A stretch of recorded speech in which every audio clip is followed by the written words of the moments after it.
Dois portugueses partiram numa promessa de grande aventura.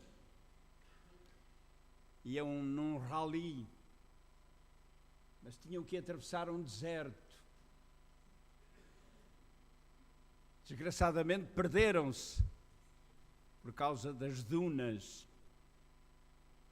e dentro de pouco tempo morriam os dois de sede. Uma promessa de aventura, de alegria, de paz termina em tragédia. Mas há, meus irmãos e meus amigos, uma sede ainda pior. Uma sede que muitas vezes nós sabemos existir. Quem sabe se dentro de nós. Uma sede de compreensão, de amor, de paz. Uma sede de carinho. Uma sede que nos possa dar uma vida que nós sonhamos e que queremos viver. E infelizmente, muitas vezes ficamos num deserto árido. Não alcançamos a água que dentro de nós podia conceder-nos a felicidade que tanto desejamos. É por isso que o rei Davi, num dos seus salmos, diz: a minha alma tem sede de Deus. Ele tinha experimentado tanto. Ele tinha recursos para experimentar tudo, mas chega à conclusão de que a sua alma tem sede de Deus. Não é de mais nada. A sua alma tem sede de Deus. Meus irmãos, neste mundo, cada vez mais nós ouvimos que a humanidade está com sede. Não há satisfação, não há alegria, não há entusiasmo, não há vontade de viver. Pelo contrário, muitos têm vontade de morrer. Quantas vezes não encontramos nós nos hospitais? O pastor Joed tem testemunho disso. Eu tenho experimentado isso muitas vezes, ouvindo as pessoas dizerem: eu quero partir, eu não quero continuar a viver. A vida tornou-se um fardo insuportável. Meus irmãos, como é possível nós encontrarmos solução hoje para um problema tão angustiante? Sabemos que alguns procuram no álcool. Sabemos que alguns procuram na droga. Sabemos que alguns procuram em clubes noturnos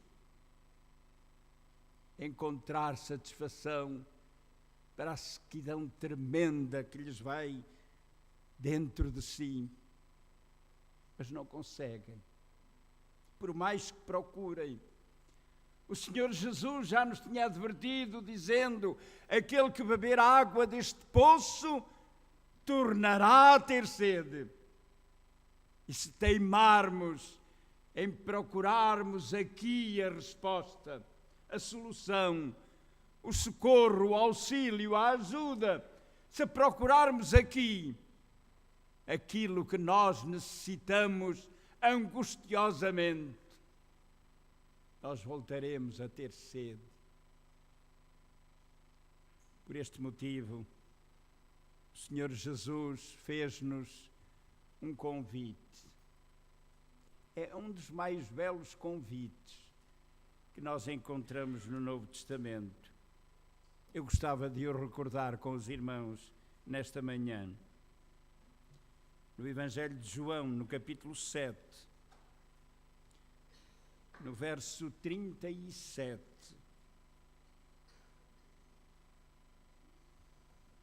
que nos diz o seguinte: no último dia,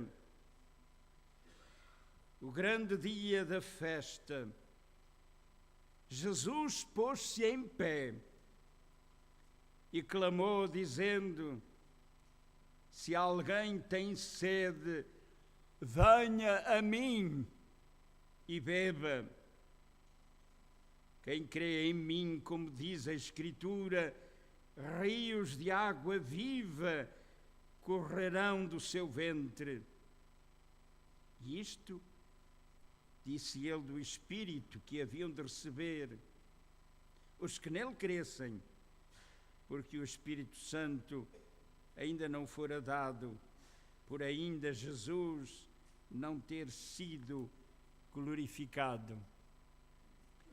Se nós pudermos meditar sobre esta ocasião, se pudermos, irmãos, conhecer todo o quadro no qual o Senhor Jesus faz o convite, nós ficaremos então embevecidos com uma tal chamada da parte do Senhor. Foi na festa dos tabernáculos. O povo de Israel celebrava a passagem pelo deserto árido. O povo de Israel construía as suas tendas para lembrarem que um dia, enquanto demandavam a terra da promissão, também tinham levantado tendas ao longo daquele deserto tão difícil de atravessar. Havia uma cerimónia que era impressionante. Todos os dias, naquela festa dos tabernáculos, um sacerdote ia buscar num copo de ouro água ao tanque de Siloé e derramava a água sobre o altar para que o povo de Israel pudesse lembrar que um dia teve sede e morria no deserto se não fora o Senhor conceder-lhe a água que até jorrou da rocha. E era isso que o sacerdote queria que o povo lembrasse. Era essa, meus irmãos, a grande oportunidade para o povo recordar aquilo que o Senhor tinha feito. E todos ali estavam. O dia mais alto era o 8º dia, quando o povo reunido louvava, cantava cânticos de alegria e também de prece, pedindo ao Senhor de todo o poder que concedesse a água em abundância para tudo quanto fosse semeado num terreno que muitas vezes era árido, era deserto. Os irmãos que têm visitado a Palestina sabem como é um milagre de ver aquela terra tão verdejante. Há dias esteve lá o irmão Adelino e uma das coisas que mais o impressionou foi ver aquela grande planície regada com água que não se sabe de onde vem. O Rio Jordão é um rio pequeno, é um rio de águas muitas vezes paradas, vai parar no Mar Morto. Não pode regar toda aquela terra que tem pomares extraordinários, que mostra tanta beleza em tudo quanto ali se cria, tudo quanto se semeia, tudo quanto é realmente abundante e belo. E era exatamente isto que o povo recordava. Mas no momento maior da festa, no auge daquela celebração, o Senhor Jesus levanta-se e diz: quem tem sede, venha a mim e beba. É extraordinário o convite de Jesus. Aquele povo que ele estava a celebrar não estava satisfeito. Não era a celebração, não era o ritual, não era toda aquela homenagem ao Senhor Deus, Criador dos céus e da terra, que enchia o seu coração da ansiedade que tinham. Eles precisavam de auxílio verdadeiro, autêntico, que pudesse chegar dentro da sua alma e que transformasse todo o seu viver. Não era a cerimónia que o iria conseguir. Santo Agostinho, nas suas lutas espirituais, disse em certa ocasião: a minha alma vagueia num deserto árido, com sede de Deus. Há dentro de mim um vazio com a forma de Deus, que nunca será preenchido enquanto o Senhor não estiver comigo, enquanto o Senhor não for tudo na minha vida. Meus irmãos, a condição que Jesus apresenta de imediato, quando se levanta diante daquele povo que festejava, é todo aquele que tem sede. O povo precisava de reconhecer. Há muitos que estão embriagados com o sabor da vida. Há muitos que ainda não entendem, por causa da visão das glórias humanas, que precisam de Deus, que estão caminhando sem sentido, às vezes sem nexo, que estão indo, mas empurrados por uma vida que não vale a pena.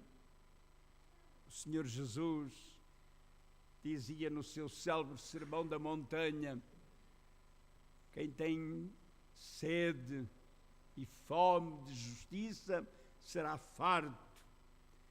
E aquele povo não estava ainda farto. Precisava realmente da abundância do pão do céu. Tivemos algumas campanhas de evangelização há alguns anos atrás.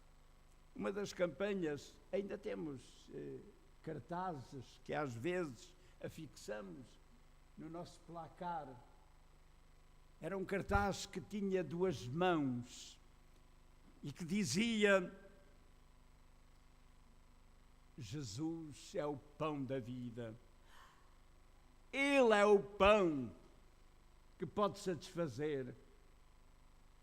Quando procurávamos fazer esse cartaz, nós tivemos de procurar uma agência de publicidade, chamava-se Êxito, e tinha lá como um dos diretores um célebre escritor chamado Alves Radol, que escreveu particularmente sobre os pescadores do Rio Tejo. E ele achava que para o cartaz tinha que aparecer mãos que ansiassem, que mostrassem pela fotografia aquilo que realmente era necessário, aquilo que se tornava evidente, que precisavam de pão. Mãos que se erguessem. Nessa ocasião, tivemos a oportunidade de falar com ele. E ele dizia-nos: eu não sinto essa fome, tenho muita pena, mas não sinto essa fome. Havia muita outra coisa que o absorvia, que o chamava, que o dominava. Mas ele adoeceu. Já muito perto do seu final da carreira neste mundo, fui visitá-lo ao Hospital de Santa Maria. E naquela ocasião ele disse: parece-me que estou a sentir aquela fome de que falámos um dia. Já era tarde. Não sei se alcançou a satisfação plena. Só Deus sabe. Mas, meus irmãos, o que nós necessitamos saber nesta manhã é que o Senhor Deus quer que cada um de nós alcance a vida abundante que Ele veio trazer-nos. Ele veio para que nós tenhamos uma vida abundante, uma vida feliz, uma vida de paz, uma vida de alegria, uma vida que valha a pena, uma vida que nos dê a graça bendita de acordarmos de manhã com vontade de vivermos esse dia, essa semana, esse mês, sabendo que o Senhor está conosco e que Ele tem muito para nos conceder. Mas às vezes sentimos-nos vazios,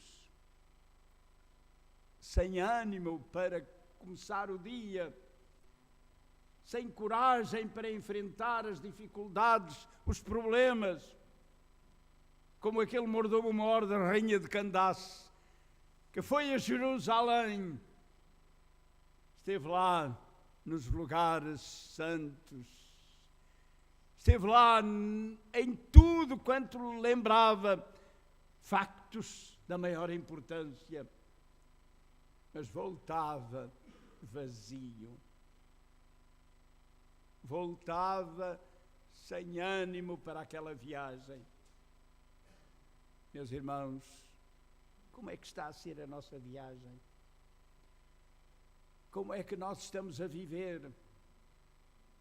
O que é que se passa realmente conosco?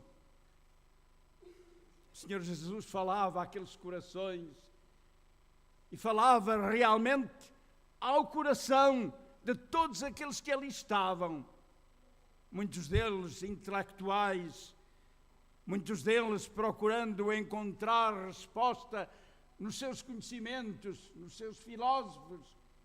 Ele apelou ao seu coração. É daí que procedem as saídas da vida. E disse: quem tem sede, venha a mim. É notável como o Senhor Jesus ainda respeita a nossa integridade moral. Ele respeita-nos. Ele sabe o que nós necessitamos. Ele é o psicólogo por excelência. Ele sabe que nós precisamos dele. Que mais do que qualquer outra coisa, nós necessitamos que ele venha em nosso auxílio. Mas respeitando-nos, ele continua, ele permanece naquela posição tão humilde. Eis que estou à porta e bato. Se alguém ouvir a minha voz e abrir a porta. Ele estava ali, afirmando isso: quem tem sede, venha a mim. Ele sabia que estavam ali gentios, que adoravam os deuses pagãos. Ele sabia que estavam ali gregos, naquela festa dos tabernáculos, que eram orientados pelos seus filósofos. Eles tinham Aristóteles, tinham Platão. Eles seguiam aqueles grandes mestres da sabedoria. Por isso o que Jesus podia fazer era apresentar-se dizendo: quem tem sede, venha a mim. Numa outra ocasião, uns gregos quiseram encontrar-se com Jesus e foram ter com um discípulo de Jesus. Ele tinha um nome de origem grega, chamava-se Filipe, Filos, o célebre Filos, amigo. É curioso que como há agora um grande concurso em Cascais, era amigo de cavalos, Hipos, Filipe, Hipos, cavalo.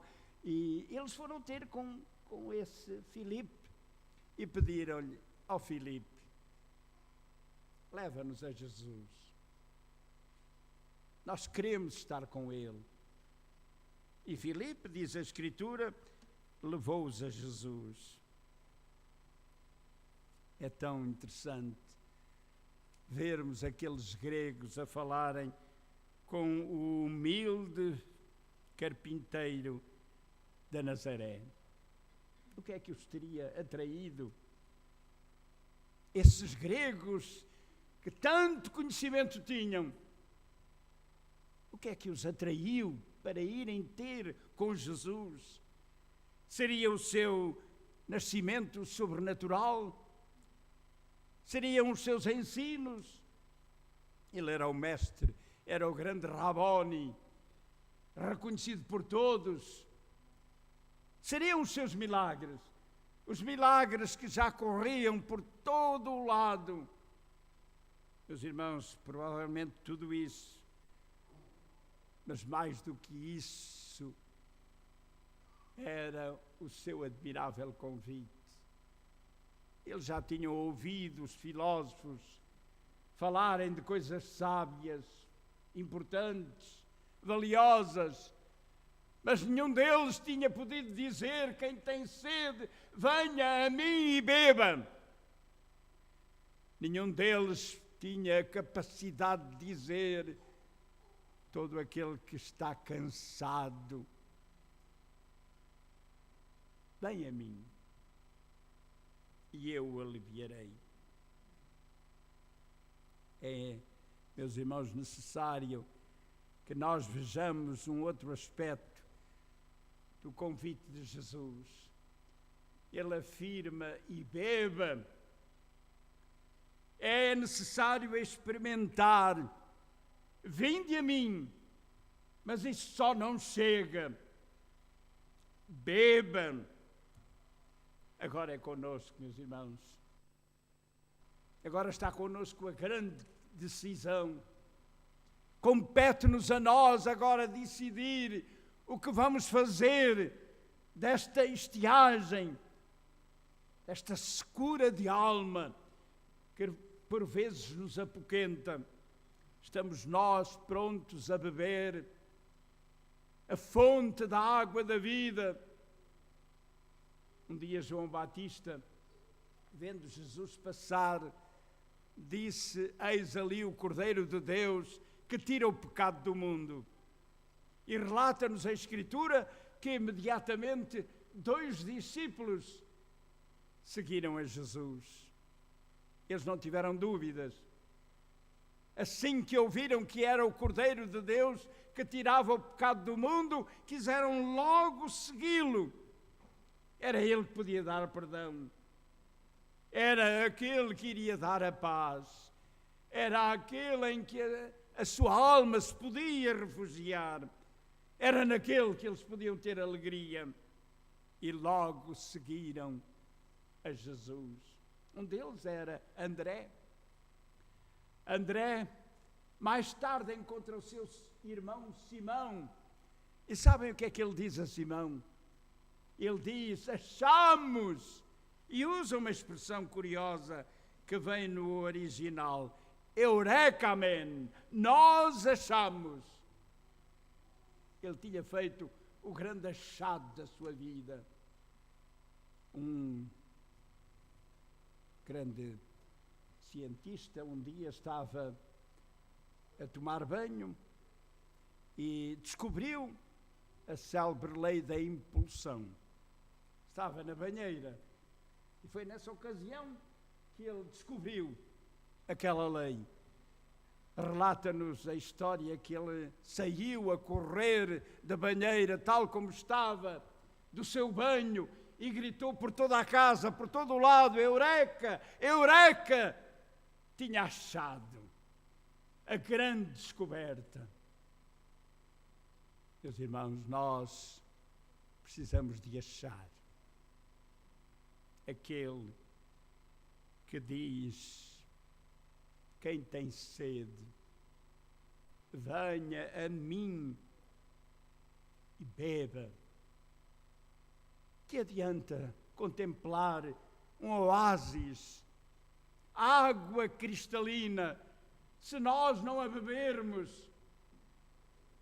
Um dia fui visitar uma irmã que estava doente. O médico tinha receitado antibiótico. O antibiótico estava sobre a mesinha de cabeceira. E eu perguntei: então o que é que o médico lhe receitou? Receitou-me antibiótico, está aqui, já mandei comprar na farmácia. Mas estava lá, na mesinha de cabeceira. Ela não tinha tomado. Que adiantava para a sua cura ter o remédio ali, contemplá-lo apenas, se não o tomava? Por isso o Senhor Jesus dizia: quem tem sede, venha a mim. Mas não só isso, beba. Jesus estava junto ao poço de Sicar. Estava lá também a mulher samaritana. Ela estava com sede. A sua vida tinha sido um percurso muito sinuoso, de grande insatisfação. E Jesus diz-lhe à mulher: se tu soubesses a água que eu tenho para te dar, lhe pedirias. E ela disse: ó Senhor, dá-me dessa água, para que eu não volte a ter sede. Dá-me dessa água. Nesta manhã, nós possamos desejar ardentemente a água que satisfaz, que só Jesus pode dar e que Ele dá com abundância a todo aquele que lhe pedir. O Senhor nos abençoe.